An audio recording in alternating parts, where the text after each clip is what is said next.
ভাই তুই জানতে চাচ্ছিস এত পড়াশোনা করে কি হবে? একটু মনোযোগ দিয়ে শুন। তুই যে পড়াশোনা করতেছিস সেটা তোর পড়ার টেবিলে হোক, তোর হোস্টেলের পড়ার টেবিলে হোক, তোর ম্যাথের পড়ার টেবিলে হোক, তুই কি জানিস তোর পেছনে আরো দুইটা চোখ তাকিয়ে আছে?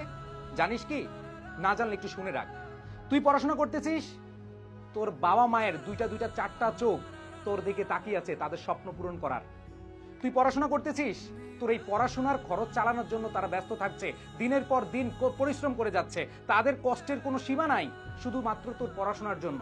তুই পড়াশোনা করতেছিস, তারা অধীর আগ্রহে বসে আছে কবে তোর প্রতিবেশীকে, তার কাছের মানুষগুলোকে বুক ফিলিয়ে বলবে যে আমার ছেলে আমার মেয়ে ভালো রেজাল্ট করেছে। তুই পড়াশোনা করছিস, তোর বাবা মা দুই হাত তুলে অজরে কাঁদতেছে আল্লাহর কাছে যেন তুই ভালো রেজাল্ট করতে পারিস।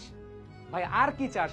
বাবা মাকে খুশি করার জন্য হলেও আপাতত পড়াশোনা কর। তারা যে তোর প্রতি বিশ্বাস করে এত এত কিছু করছে, তুই বিশ্বাসের মূল্যটা রাখার জন্য একটু পড়াশোনা করিস, ফাঁকি দিস না।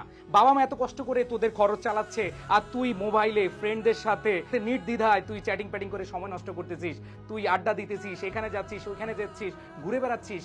ভাই এখন না বুঝলে পরে কিন্তু ঠিকই বুঝবি। সো সময় থাকতে একটু বুঝার চেষ্টা করিস।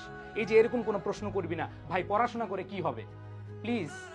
কি হবে সেটার বিষয় না, এখন থেকে পড়াশোনাটা কর। তাদের জন্য একটু ভাব, এই চারটা চোখ দুইটা মুখ, তাদের মুখে হাসি ফোটানোর জন্য হলো পরিশ্রম করে যা ভাই।